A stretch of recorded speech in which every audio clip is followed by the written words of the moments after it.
ओ क्या हाल है आप सबका। तो यार आज हम बात करेंगे बॉलीवुड के एक ऐसे सतरंगी गिरगिट के बारे में जो सिचुएशन के हिसाब से अपना रंग कभी भी बदल लेते हैं। मतलब दिखाने के लिए वो डॉलर बिग बॉस पहनते हैं लेकिन अंदर ही अंदर रूपा की चड्डी पहन के घूमते हैं। क्या आप भी नहीं समझे? अरे मतलब इसके खाने के दांत अलग हैं और दिखाने के दांत अलग। जो अपने देश से इतना ज़्यादा प्यार करते हैं कि कहीं प्यार ओवरलोड हो जाने की वजह से इनकी मौत ना हो जाए, इसलिए इन्होंने कनाडियन सिटीजनशिप लेके रखा हुआ है, जो बाहर से इंडियन और अंदर से एक प्योर कनाडियन। और ऐसे लोगों को मैं फालतू के देशभक्त बुलाता हूँ। जहां पर दूसरे सेलिब्रिटी टट्टी अपनी नेक्स्ट मूवी की प्लानिंग कर रहे होते हैं, वहां पर ये भाई साहब अपने 4-4 मूवियां लॉन्च कर देते हैं, क्योंकि इनकी ज़्यादातर मूवी देशभक्ति के ऊपर होती है और देशभक्ति वाली फिल्में बनाने में प्लानिंग की कोई ज़रूरत नहीं होती, क्योंकि सारा प्लानिंग तो सरकार या फिर आर्मी वालों ने काफ़ी पहले ही करके रखा हुआ होता है। तुम्हें सिर्फ अपना कैमरा, 4-5 सस्ते एक्टर और उस मूवी को 2 घंटे तक जबरदस्ती खिंचवाने के लिए ऐसे चुतियापों से भरे हुए सीन सेट करने जिसका उस मिशन के साथ कोई लेना ही देना नहीं है, क्योंकि इन्हें हमारे उस हिस्टोरिकल मूवमेंट का इंटरनेशनली मजाक भी तो बनाना है। एग्जांपल के तौर पे तुम मिशन मंगल मूवी में तापसी पन्नू द्वारा पेले जाने वाली इसी बकचोदी को देख लो। रोड से नजर मत हटाना, अब 4th गियर डालिए। 4th गियर डालिए 4th गियर। अब मुझे नहीं पता कि इस रॉकेट को लॉन्च करने के लिए इस लीवर को खींचने की क्या जरूरत थी, लेकिन जो कि इस सुनहरी बकचोदी को हमारे सॉकर फेमिनिस्ट ने पेला है, तो इसका कोई ना कोई लॉजिक तो जरूर बनता होगा। अब प्लीज कोई मुझसे ये मत बोलना कि गांड में डाल लो अपना लॉजिक। अब मूवी के अंदर ऐसी घटिया सीन्स डालने के बाद भी इन्होंने इस मूवी का प्रमोशन ऐसे किया जैसे मानो इस मूवी को देख लेने के बाद हमारे देश को एक बार फिर से आज़ादी मिल जाएगी, क्योंकि 15 अगस्त को लॉन्च हुआ था ये फिल्म। वैसे मूवी के नाम पर देशभक्ति दिखाना जरूरी भी है, नहीं तो तुम 32 करोड़ की बचत में 290 करोड़ का बिजनेस कैसे कर सकते हो। एंड इसी तरह ये लोग मिलकर हमारे इमोशंस के साथ बिजनेस करते हैं। एंड देशभक्ति के नाम पर लूटा हुआ सारा पैसा कब इंडिया से बाहर चला जाता है हमें पता भी नहीं चलता। और इस फेक देशभक्त के लिस्ट में दूसरे नंबर पे आते हैं वो है हमारे ये भाई साहब, क्योंकि पहले नंबर पे तो कोई और ही आते हैं।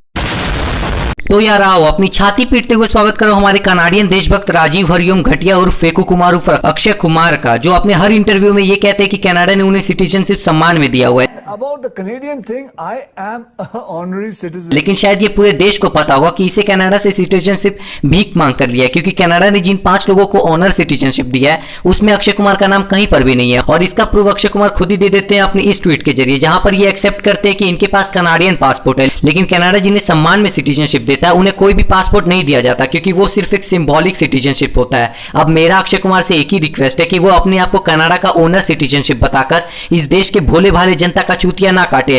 #honesty is the best policy। और अपने इसी ट्वीट में अक्षय कुमार ने यह भी कहा था कि वो कनाडा के सिटीजन जरूर है, लेकिन वो इन 7 सालों में कनाडा विजिट भी नहीं किए थे। लेकिन वो बात अलग है कि 2014 में उनका पार्टी वाला वीडियो वायरल हो जाता है जो टोरंटो में हो रहा होता है, और इसका पुष्टिकरण भी हमारे मिक्का सिंह जी कर देते हैं अपने इसी ट्वीट के जरिए। सजन रे झूठ मत बोलो, सजन रे झूठ मत बोलो। And I must tell you also one thing. This is my home. Toronto is my home.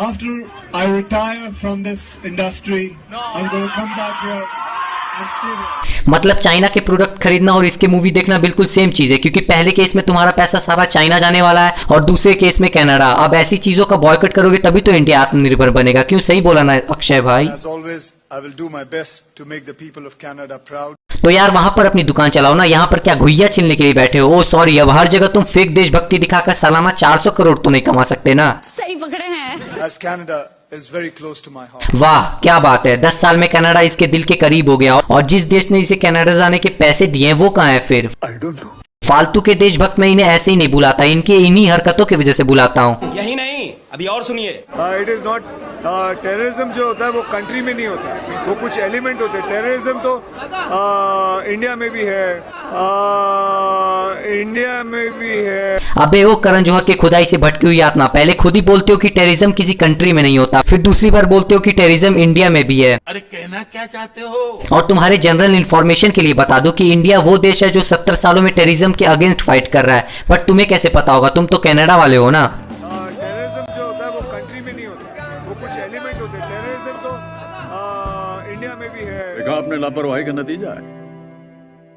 ऐसे ही पोलियो की खुराक न लेने से पोलियो आपके बच्चे को पकड़ सकता है। अब हम लोग मिलकर अक्षय कुमार की लाइफ को थोड़ा और रिवाइंड करके देखते हैं, जब ये सिगरेट को भी स्वैग से बेचा करते थे।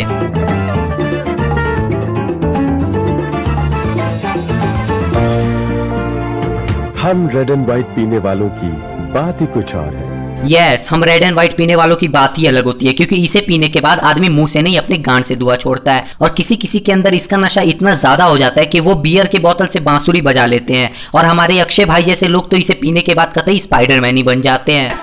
स्पाइडरमैन स्पाइडरमैन तूने चुराया मेरे दिल का चैन, स्पाइडरमैन स्पाइडरमैन तूने चुराया मेरे दिल का चैन, देख के तेरे करतब यारा मैं तो बन गई तेरी फैन। अरे भोसड़ी वालों, कोई बताओ ही नहीं कि ये सिगरेट का ऐड बना रहे हैं, ना कि डाबर शिलाजीत गोल्ड की ऐड। इसके लिए ये बंदरों जैसी बकचोदी को अंजाम देने की कोई जरूरत नहीं थी। लेकिन अब 2020 में इनके अंदर इतना देशभक्ति भर चुका है कि ये अब ऐसे ऐड बना रहे हैं। हीरोगिरी ये पीने में नहीं है, ये देने में है। इसे ही तो कहते हैं परफेक्ट बिजनेसमैन। पहले सिगरेट को भी स्वैग के साथ बेचो ताकि लोग सिगरेट को नशा नहीं स्टाइल समझे, और बाद में खुद ही कैंसर का हॉस्पिटल भी खोल लो ताकि जनता का चुटिया ऐसे भी कटे और वैसे भी कटे, क्योंकि $65 मिलियन किसी के अकाउंट पर ऐसे ही नहीं आ जाते। उसके लिए पब्लिक का चुटिया दोनों तरफों से काटा जाता है और बाद में ये सारे पैसे कनाडा ट्रांसफर होने वाले हैं। जोर जोर से बोल के लोगों को स्कीमें बता दे। ऑफर्स आते हैं, मैं आपको बताऊं, मुझे कई बड़े बड़े गुटखा कंपनी के ऑफर्स आते हैं कि करो, और अनगिनत सुनने वाले अमाउंट देने को तैयार होते हैं, लेकिन बात उसकी नहीं है। आज इतना बड़ा एक लाइन यहां जुड़ा हुआ है, कहां गया, स्वस्थ भारत, तो उसके लिए मैं ये काम नहीं करूंगा, गलत काम नहीं करूंगा। अब खबरदार जो मुझे ये वीडियो दिखा के नीचे कोई ये कमेंट किया, अंकुर यार सुबह का भूला अगर शाम को वापस आ जाए तो उसे भूला नहीं कहते, क्योंकि सुबह का भूला अगर शाम को वापस आ जाए तो उसे भूला नहीं, उसे चूतिया बनाना कहते हैं। और हाँ, अक्षय कुमार ने कभी गुटखा नहीं बेचा, लेकिन वही बात अगर बिलायती दारू की आए तब उन्हें डॉलर में पेमेंट करने वाले होते हैं, तब कहानी कुछ अलग ही हो जाता है। Interesting week. I do what I can. Signature Premier Natural Mineral Water. अब इससे उन्हें कोई फर्क नहीं पड़ता कि इसे पीने के बाद इनके फैंस की हालत सुपरस्टार मुकेश जैसी क्यों ना हो जाए, क्योंकि ना बाप बराना भैया सबसे बड़ा रुपया, जिसे ये फ्यूचर में कनाडा ट्रांसफर करने वाले हैं। आपके जो बॉलीवुड के साथी हैं इस तरह के प्रोडक्ट्स को एंडोर्स ना करें, क्योंकि बहुत ज़्यादा लोग इन्फ्लुएंस होते हैं ये सब एडवर्टाइजमेंट देख के। तो ऐसा है कि जनाब, ऑडियंस को भी पता होना चाहिए किसको फॉलो करना चाहिए, किसको नहीं करना चाहिए, किसको फॉलो करना चाहिए, किसको नहीं करना चाहिए।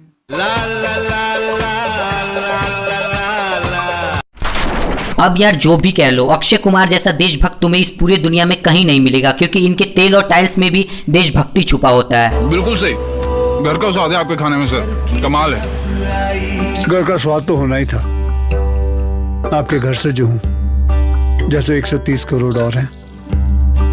Fortune oil. अब तेल के डब्बे को बेचने के लिए इंडियन आर्मी को यूज करने की क्या जरूरत थी, खैर ये तो इन्हें ही पता होगा, लेकिन मैं इतना जरूर बता सकता हूँ कि इसी तेल का इस्तेमाल करते हुए ये बड़े बड़े डायरेक्टर को सेटिस्फेक्शन देते हैं और दूसरे की मूवी को अपने नाम करवा लेते हैं, जैसे कि केसरी और पृथ्वीराज चौहान।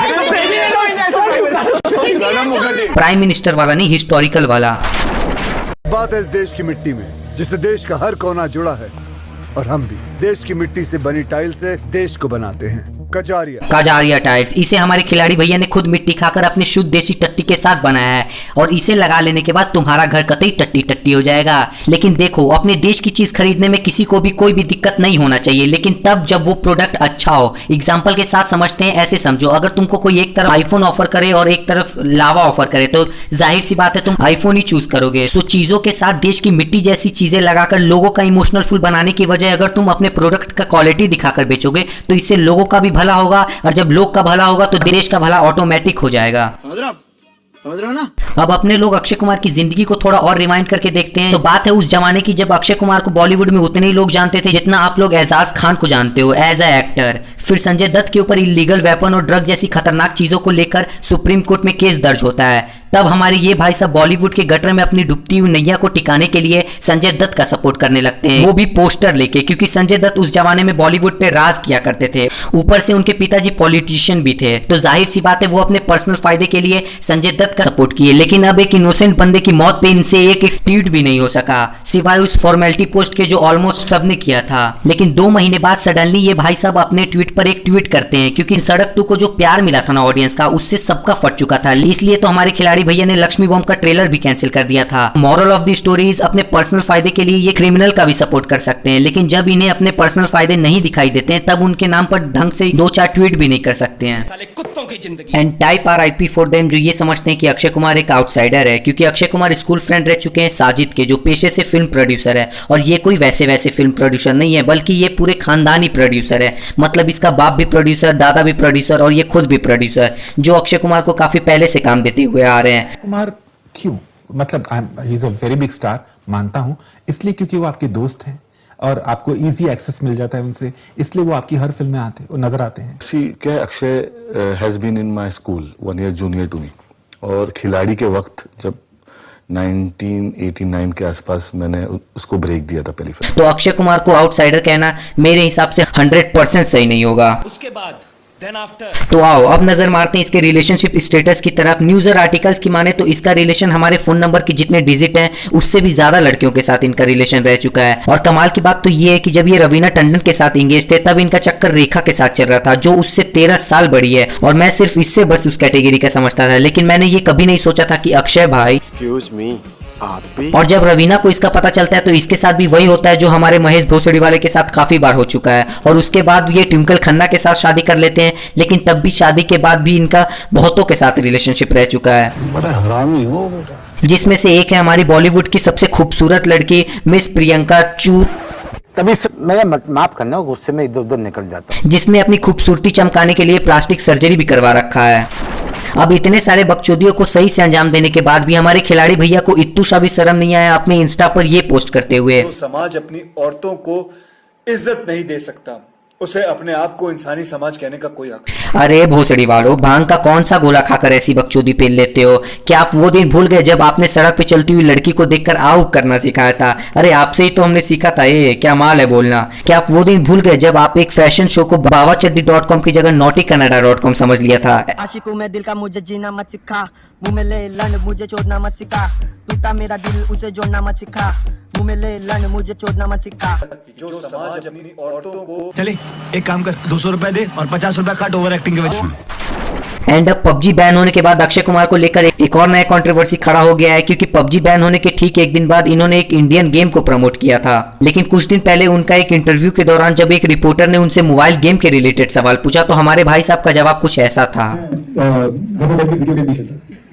मैं असली गेम खेलता हूँ, बाहर जाके मैं भागता हूँ, स्विमिंग करता हूँ, रॉक क्लाइंबिंग करता हूँ, ये करने से ना मोटापा आ जाता है। So called Akshay Kumar mobile game नहीं खेलते क्योंकि इससे मोटापा आ जाता है, लेकिन तुम अक्षय कुमार का ये गेम खेलो, इससे तुम्हारे घर बैठे बैठे 6 एप्स आ जाएंगे और हमारे अक्षय कुमार के पास और रहा सवाल इस गेम का, तो ये गेम मैं भी खेलने वाला हूँ, लेकिन 3 महीने में PUBG को टक्कर देने वाली गेम बनाने के चक्कर में अपना मजाक मत बना देना। #request 2.0। अब इस वीडियो को देखकर बहुत सारे लोग इस वीडियो के नीचे ये कमेंट करेंगे, अरे चुतिए मुंह बंद कर अपना, तुझे पता है अक्षय कुमार कितने भले इंसान है, वो कितने सारे डोनेशन करते हैं। तो मेरी बात ध्यान से सुनो, जिसे तुम डोनेशन कहते हो उसे मैं गिव एंड टेक बोलता हूँ, क्योंकि ज्यादातर डोनेशन अपने इमेज को क्लियर करने के लिए होता है या अपने पास्ट को छुपाने के लिए, नहीं तो डोनेशन तो साइलेंटली भी किया जाता है। लेकिन ये लोग अपनी डोनेशन का पूरे देश में ढोल बजाते हैं, क्योंकि इससे इमेज भी क्लियर होता है, फॉलोअर्स भी आता है और 20 करोड़ का फिल्म 200 करोड़ का बिजनेस भी करता है। और एंड में 200 करोड़ का क्या होगा तुम्हें तो अब तक पता चल ही गया होगा, सीधा कनाडा। एंड तुमसे एक रिक्वेस्ट है कि अगर कोई बंदा कुछ डोनेट कर रहा है तो बस इसके लिए उसको अच्छा इंसान समझना बंद करो। ऐसे में तो बहनचोद कल को अगर विजय माल्या भी 2-4 करोड़ का डोनेशन करता है तो तुम लोग उसके नाम पे भी पोस्ट करने लगोगे, I know that person without any reason. लेकिन फिर भी अक्षय भाई थैंक यू प्रॉब्लम में हमेशा लोगों के साथ खड़े होने के लिए। अब इसके पीछे रीजन कुछ भी हो इससे कोई फर्क नहीं पड़ता। तो खैर यार आज के लिए बस, क्योंकि मुझे अभी अक्षय कुमार के फैन पेजेस से गालियां सुनने जाना है। और अगर तुम्हें वीडियो पसंद आया ना तो लाइक मारो यार, और अगर तुम मेरे चैनल पे नए हो या गलती से आए हो तो देखो मेरी बात ध्यान से सुनो, सब्सक्राइब करो, बहुत जरूरी है, सब्सक्राइब करो यार। और अगर तुम मुझे चाहो तो इंस्टाग्राम पे फॉलो भी कर सकते हो, जहां पर मैं कोई भी अपडेट नहीं देता हूँ, बस फॉलो कर लो। तो चलो यार मिलते हैं नेक्स्ट वीडियो में, तब तक के लिए bye bye and take care. क्या बोला? बंडों के हाई फाइव नहीं उसके बाद मुंह में लोगे वाईफाई क्या मुंह में लोगे वाईफाई सुनना अरे भाई सुनना अरे भाई सुनना अब क्या बोला सुनना अरे भाई सुनना यार सुनना